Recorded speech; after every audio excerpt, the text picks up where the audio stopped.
Hi all, എല്ലാവർക്കും നമസ്കാരം. ഇന്നത്തെ വീഡിയോയിൽ നമ്മൾ ജസ്റ്റാൾട്ട് മനഃശാസ്ത്രത്തെക്കുറിച്ചാണ് പഠിക്കുന്നത്.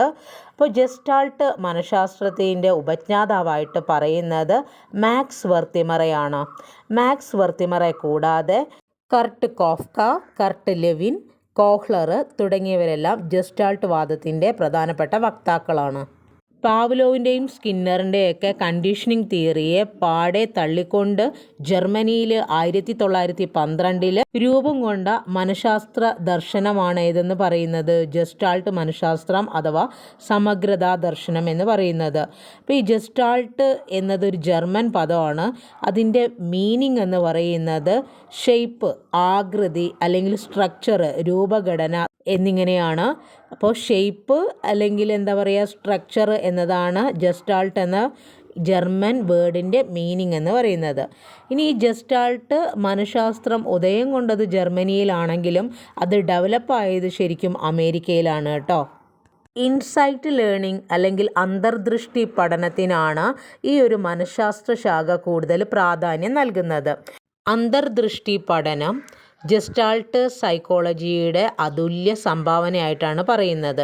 അന്തർദൃഷ്ടി പഠനം എന്നതുകൊണ്ട് ഉദ്ദേശിക്കുന്നത് എന്താണ്? അല്ലെങ്കിൽ ഇൻസൈറ്റ് ലേണിംഗ് എന്നതുകൊണ്ട് ഉദ്ദേശിക്കുന്നത് അന്തർദൃഷ്ടി പഠനം എന്നത് ഒരു പ്രശ്ന സന്ദർഭത്തിൻ്റെ നിർദ്ധാരണം പെട്ടെന്ന് വ്യക്തമാകുന്ന അഥവാ ധാരണ പെട്ടെന്ന് നമ്മൾക്ക് മിന്നൽ പോലെ പ്രത്യക്ഷപ്പെടുന്ന പ്രക്രിയയാണ്. അതിനിവിടെ ഒരു എക്സാമ്പിൾ പറയുന്നുണ്ട്.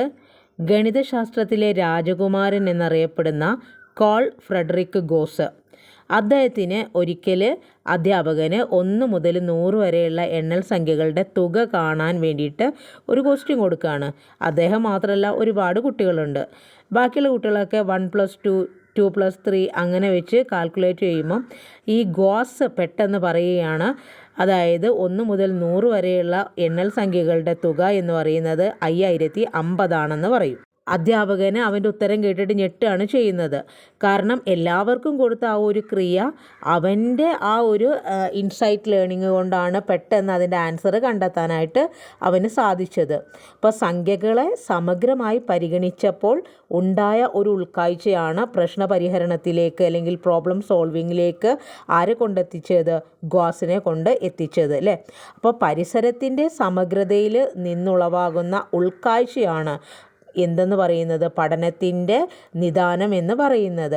അപ്പോൾ ആ ഒരു സമീപനത്തിനാണ് ഏത് ജസ്റ്റാൾട്ട് മനഃശാസ്ത്രം കൂടുതൽ ഇമ്പോർട്ടൻസ് കൊടുക്കുന്നത്. പരിസരത്തിൻ്റെ സമഗ്രതയിൽ നിന്നുളവാകുന്ന, അതായത് പൂർണ്ണത, സമഗ്രത, അംശത്തേക്കാൾ അല്ലെങ്കിൽ ഭാഗത്തേക്കാൾ പഠനത്തിന് പൂർണ്ണത നൽകുന്നത് സമഗ്രതയിലാണ് എന്നാണ് ആര് മുന്നോട്ട് വയ്ക്കുന്ന വാദം? ജസ്റ്റാൾട്ട് സിദ്ധാന്തം മുന്നോട്ട് വയ്ക്കുന്നത്. അപ്പോൾ ഇവർ പറയുന്നത് ഭാഗങ്ങളുടെ അല്ലെങ്കിൽ അംശങ്ങളുടെ ആകെ തുകയേക്കാൾ വലുതാണ് സമഗ്രത എന്ന് വാദിക്കുന്ന മനഃശാസ്ത്ര സിദ്ധാന്തം, അത് ജസ്റ്റാൾട്ട് സൈക്കോളജിയാണ്. പിന്നെ പ്രത്യക്ഷണം അല്ലെങ്കിൽ പെർസെപ്ഷനെ അടിസ്ഥാനമാക്കിയുള്ള മനോവിജ്ഞാന ശാഖയാണ് ജസ്റ്റാൾട്ട് മനഃശാസ്ത്രം. ഈ സിദ്ധാന്ത പ്രകാരം വ്യക്തിഗത അനുഭവമാണ് പഠനത്തിൻ്റെ അടിത്തറ നിർണ്ണയിക്കുന്നത്. അതായത് ഇൻഡിവിജ്വൽ ലേണിംഗ് ആണ് അവിടെ നടക്കുന്നത്, അല്ലെങ്കിൽ ഇൻഡിവിജ്വൽ എക്സ്പീരിയൻസിനനുസരിച്ചിട്ട്. ഇപ്പോൾ ഉദാഹരണത്തിന് ഈ ഒരു 1 മുതൽ 100 വരെയുള്ള സംഖ്യകളുടെ ഉത്തരം കാണാൻ വേണ്ടി പറഞ്ഞപ്പം ഒരു കുട്ടിയുടെ മനസ്സിൽ തോന്നിയ ആശയം എന്ന് പറയുന്നത് വേറെ രീതിയിലാണ്. അപ്പോൾ ആ വേറെ രീതിയിൽ തോന്നിയ ആശയത്തിലൂടെ ആ കുട്ടിക്ക് ആ ആൻസർ പെട്ടെന്ന് ക്രിയകളൊന്നും ഇല്ലാതെ കണ്ടെത്താനായിട്ട് സാധിച്ചു. അപ്പോൾ അതുപോലെ തന്നെ ഇതിനകത്ത് പറയുന്നത് പഠനത്തിൻ്റെ അടിത്തറ എന്ന് പറയുന്നത് ശരിക്കും ഇൻഡിവിജ്വൽ എക്സ്പീരിയൻസിൻ്റെ ബേസിസിലാണെന്ന് പറയുന്നൊരു സിദ്ധാന്തമാണ് ജസ്റ്റാൾട്ട് മനഃശാസ്ത്രം. അതുപോലെ തന്നെ ഉദ്ഗ്രഥിത പഠനത്തിൻ്റെ ആശയത്തിൻ്റെ അടിത്തറ എന്ന് പറയുന്നത് ഏത് തന്നെയാണ്? ഈ ജസ്റ്റാൾട്ട് സൈക്കോളജിയാണ്. പിന്നെ പ്രത്യക്ഷണം അല്ലെങ്കിൽ എന്താ പറയുക, ശരിക്കും ഈ ഒരു പെർസെപ്ഷൻ ലോസിൻ്റെ ബേസിസിലാണ് ഈ ഒരു ജസ്റ്റാൾട്ട് സൈക്കോളജിസ്റ്റ് അവരുടെ സിദ്ധാന്തങ്ങൾ ആവിഷ്കരിക്കുന്നത്. നാം ചോദകങ്ങളെ പ്രത്യക്ഷണത്തിനൊത്ത് വർഗീകരിക്കുകയും വ്യാഖ്യാനിക്കുകയും ചെയ്യുന്നത് 4 നിയമങ്ങൾക്ക് വിധേയമായാണ് എന്നാണ് ആരുടെ വാദം? ജസ്റ്റാൾട്ട് മനഃശാസ്ത്രജ്ഞരുടെ. അപ്പോൾ പ്രധാനമായിട്ടും ആ 4 പ്രത്യക്ഷണ നിയമങ്ങൾ എന്ന് പറയുന്നത് എന്താണ്? 1 ലോ ഓഫ് സിമിലാരിറ്റി, സാമ്യതാ നിയമം. 2 ലോ ഓഫ് പ്രോക്സിമിറ്റി, സാമീപ്യ നിയമം. Law of closure, law of continuity, figure ground relation, അതുപോലെ തന്നെ ലോ ഓഫ് സിംപ്ലിസിറ്റി. ഇത് ഏതുമായിട്ട് ബന്ധപ്പെട്ടതാണ്? ജസ്റ്റാൾട്ട് തിയറിയുമായിട്ട് ബന്ധപ്പെട്ട പെർസെപ്ഷൻസ് ലോ ആണ്. ഇൻസൈറ്റ് ലേണിങ് ചിമ്പാൻസി, അതായത് സുൽത്താൻ എന്ന് പറയുന്ന ചിമ്പാൻസിയിൽ ആ ഒരു പരീക്ഷണം നടത്തിയത് ആരാണ്? കോഹ്ലറാണ് കേട്ടോ. അപ്പോൾ ഒരു പഴം ഉയരത്തിൽ വെച്ചിട്ട് അവിടെ ഒരു 6 കുരങ്ങന്മാർ, ആ കുരങ്ങന്മാരിൽ ഒരു കുരങ്ങ് മാത്രം ഈ ബോക്സുകൾ ഇങ്ങനെ അടുക്കി വെച്ചിട്ട് ആ പഴം എടുത്ത് കഴിക്കുന്നു. അപ്പോൾ ആ കുരങ്ങന് തോന്നിയ ആ ഒരു ആശയം, അതാണ് ശരിക്കും എന്ത്, ആ ഒരു ഇൻസൈറ്റ് ലേണിംഗ് എന്ന് പറയുന്നത്. അത്തരത്തിൽ കുരങ്ങനെ വെച്ചുകൊണ്ട് അല്ലെങ്കിൽ ചിമ്പാൻസിയെ വെച്ചുകൊണ്ട്, ആ ചിമ്പാൻസിയുടെ പേരോർത്ത് വെക്കുക സുൽത്താൻ. അങ്ങനെ ഒരു പരീക്ഷണം നടത്തിയത് ആരാണ്? കോഹ്ലറാണ്. അന്തർദൃഷ്ടി പഠനത്തിൽ സുൽത്താൻ എന്ന് പറയുന്ന ചിമ്പാൻസിയെ വെച്ചിട്ട് പരീക്ഷണം നടത്തിയ വ്യക്തി ആരാണ്? കോഹ്ലറാണ്. ഇനി ജസ്റ്റാൾട്ട് സൈക്കോളജിയുമായി നമ്മൾ പഠിക്കേണ്ടത് 6 പെർസെപ്ഷൻ ലോസ് ആണ് കേട്ടോ. അതായത് എക്സാമ്പിൾ ഓഫ് ജസ്റ്റാൾട്ട് ലോസ് അത് ചോദിച്ചാൽ പ്രധാനമായിട്ട് 6 എണ്ണമാണ് ഉള്ളത്. അതിലൊന്ന് സാമ്യതാ നിയമം അഥവാ സാദൃശ്യ നിയമം, ലോ ഓഫ് സിമിലാരിറ്റി. ഒരേ സാദൃശ്യമുള്ളവ നമുക്ക് ഒരേ കൂട്ടങ്ങളായിട്ട് ചിലപ്പോൾ തോന്നും. ഇവിടെ കണ്ടോ, ലോ ഓഫ് സിമിലാരിറ്റിയിൽ ഇവിടെ എന്താ കൊടുത്തിരിക്കുന്നത്? ചുമപ്പ് കൊടുത്തിട്ടുണ്ട്, അതുപോലെ തന്നെ ഇവിടെ നീല കളറും കൊടുത്തിട്ടുണ്ട്. അപ്പോൾ ഇതിനെ രണ്ടിനെയും നമ്മൾ നോക്കുമ്പോൾ നമുക്ക് ഒരേപോലെ തോന്നുന്നില്ലേ? അപ്പോൾ അതിന് കാരണം എന്താണ്? ആ പറയുന്ന സാധനം, അതായത് അത് സാമ്യമായിട്ട് നമുക്ക് തോന്നാനുള്ള കാരണം അത് തന്നെയാണ് എന്തെന്ന് പറയുന്നത്? ലോ ഓഫ് സിമിലാരിറ്റി എന്ന തിയറിയിൽ പറയുന്നത്.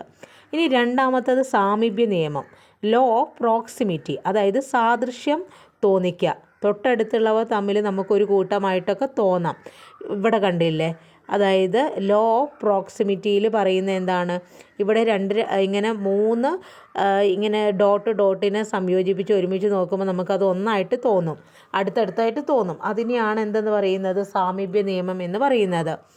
ഇനി അടുത്തത് സമ്പൂർണ്ണ നിയമം അല്ലെങ്കിൽ പരിപൂർത്തി നിയമം, ലോ ഓഫ് ക്ലോഷർ. ഇപ്പോൾ പണ്ടൊക്കെ നമ്മൾ ഈ ചെറിയ ചിത്രങ്ങൾ കുത്തിട്ടൊക്കെ യോജിപ്പിക്കുമ്പോൾ നമുക്ക് അതിനൊരു പൂർണ്ണമായിട്ടുള്ള രൂപം കിട്ടൂലേ? ഇപ്പോൾ ഇവിടെ തന്നെ നോക്കിയോ, ഒരു റെഡ് കളറിൽ ഒരു എന്ത് കൊടുത്തിട്ടുണ്ട്? ചതുരം തന്നിട്ടുണ്ട്. അത് നോക്കുമ്പോൾ നമുക്ക് അതൊരു വ്യക്തമായിട്ടുള്ള ചതുരമാണെന്ന് തോന്നിപ്പിക്കുന്നില്ലേ? അത് തന്നെയാണ് ലോ ഓഫ് ക്ലോഷർ എന്ന് പറയുന്നത്. ഒരു ഇങ്ങനെ ഡോട്ട് ഇട്ടിട്ട് അത് പൂർണ്ണമാണെന്ന് നമുക്ക് തോന്നുന്നത്, അതാണ് സമ്പൂർണ്ണ നിയമം എന്ന് പറയുന്നത്. നെക്സ്റ്റ് ലോ ഓഫ് കണ്ടിന്യൂയിറ്റിയാണ്, തുടർച്ചാ നിയമം. ഇപ്പോൾ 2 വരകളൊക്കെ നമ്മളിങ്ങനെ വരയ്ക്കുന്ന സമയത്ത് ഒന്നൊന്നിൻ്റെ തുടർച്ചയാണെന്ന് നമുക്ക് തോന്നിപ്പോവും. ആ രീതിയിൽ അതാണ് തുടർച്ചാ നിയമം എന്ന് പറയുന്നത്. ദെൻ രൂപപശ്ചാത്തല ബന്ധം, figure ground relation. Figure ground relation എന്ന് പറഞ്ഞാൽ ഒരു വസ്തുവിനെ അതിൻ്റെ പശ്ചാത്തലത്തിൽ നിന്ന് വേർതിരിച്ചറിയുന്നു. അങ്ങനെ അറിയുന്നുണ്ടെങ്കിൽ അതിനെ ഫിഗർ ഗ്രൗണ്ട് റിലേഷൻ എന്ന് നമുക്ക് പറയാനായിട്ട് സാധിക്കും. ഈ ചിത്രം നോക്ക്, പെട്ടെന്നൊരു മരമായിട്ട് നമുക്ക് തോന്നും അല്ലേ? പക്ഷേ ആ മരത്തിനകത്ത് ഒരു വശത്ത് ഒരു ചിമ്പാൻസിയും ഒരു ഭാഗത്ത് ഒരു പുലിയെയും കാണാൻ നിങ്ങൾക്ക് സാധിക്കുന്നുണ്ടോ? അപ്പോൾ അങ്ങനെ വേർതിരിച്ച് കാണാൻ പറ്റുന്നുണ്ടെങ്കിൽ നമുക്കതിനെന്തെന്ന് പറയാം? ഫിഗർ ഗ്രൗണ്ട് റിലേഷൻ അല്ലെങ്കിൽ രൂപപശ്ചാത്തല ബന്ധം എന്നൊക്കെ പറയാം. പിന്നെ പറയുന്നത് ലോ ഓഫ് സിംപ്ലിസിറ്റി അഥവാ ലാളിത്യ നിയമം. വലിയ ഒരു കോൺസെപ്റ്റിനെ ചെറിയൊരു രൂപത്തിലേക്ക് മാറ്റുക. ഇപ്പം നമ്മൾ ഒളിമ്പിക്സൊക്കെ നടക്കുമ്പോൾ ആ വളയങ്ങൾ കണ്ടിട്ടില്ലേ? അത് വൻകരകൾ അല്ലെങ്കിൽ കോണ്ടിനെൻസിനെയാണ് പ്രതിനിധാനം ചെയ്യുന്നത്. അപ്പോൾ അത്തരത്തിൽ വലിയ ആശയങ്ങൾ കുഞ്ഞു ആയിട്ട് അല്ലെങ്കിൽ ചെറിയ രൂപത്തിലേക്ക് മാറ്റുക അല്ലെങ്കിൽ മാറ്റിയിട്ട് പുനഃസ്ഥാപിക്കുന്നതിനെ നമുക്ക് എന്തെന്ന് പറയാം? ലാളിത്യ നിയമം, ലോ ഓഫ് സിംപ്ലിസിറ്റി എന്ന് പറയാം. അപ്പോൾ ഓർത്ത് വെക്കുക, ജസ്റ്റാൾട്ട് മനഃശാസ്ത്രജ്ഞർ പ്രധാനമായിട്ടും അവരുടെ പെർസെപ്ഷൻ ലോസ് എന്ന് പറയുന്നത്, പ്രത്യക്ഷണ നിയമങ്ങൾ എന്ന് പറയുന്നത് 6 എണ്ണമാണ്. ഒന്നെന്ന് പറയുന്നത് സാദൃശ്യ നിയമം അല്ലെങ്കിൽ സാമ്യതാ നിയമം, ലോ ഓഫ് സിമിലാരിറ്റി. രണ്ടാമത്തത് സാമീപ്യ നിയമം, ലോ ഓഫ് പ്രോക്സിമിറ്റി. 3 സമ്പൂർണ്ണ നിയമം, ലോ ഓഫ് ക്ലോഷർ. 4 തുടർച്ചാ നിയമം, law of continuity. 5 figure ground relation. 6 law of simplicity. ഇനി അന്തർദൃഷ്ടി പഠനത്തിലെ ഘട്ടങ്ങളാണ് ചോദിക്കുകയാണെങ്കിൽ, അന്തർദൃഷ്ടി പഠനത്തിൽ ചില പ്രക്രിയാ ഘട്ടങ്ങളുണ്ട്. അവ എന്ന് പറയുന്നത് 1 സമഗ്ര വീക്ഷണം, 2 പൂർവാനുഭവ സമന്വയം, 3 അംശങ്ങളും പൂർണ്ണവും തമ്മിലുള്ള ബന്ധസ്ഥാപനം, 4 ദൃശ്യക്ഷേത്രത്തിൻ്റെ പുനഃസംഘടന, 5 പെടുന്നതിനുള്ള പ്രശ്നപരിഹാരം. ഇത്രയാണ് അന്തർദൃഷ്ടി പഠനത്തിലെ ഘട്ടങ്ങളെന്ന് പറയുന്നത്. ഇനി ജസ്റ്റാൾട്ട് സൈക്കോളജീൻ്റെ വിദ്യാഭ്യാസപരമായിട്ടുള്ള പ്രസക്തി എന്ന് പറയുന്നത് എന്ത് പഠിപ്പിക്കുന്നതും അർത്ഥപൂർണ്ണമായി പഠിപ്പിക്കുക എന്ന സന്ദേശമാണ് ജസ്റ്റാൾട്ട് മനഃശാസ്ത്രം മുന്നോട്ട് വയ്ക്കുന്നത്. അർത്ഥപൂർണത ലഭിക്കണമെങ്കിൽ ഒരു പ്രശ്നത്തെ സമഗ്രമായി തന്നെ അവതരിപ്പിക്കേണ്ടതുണ്ട് എന്നതാണ് ആരുടെ വാദം? ജസ്റ്റാൾട്ട് സൈക്കോളജിസ്റ്റുകളുടെ.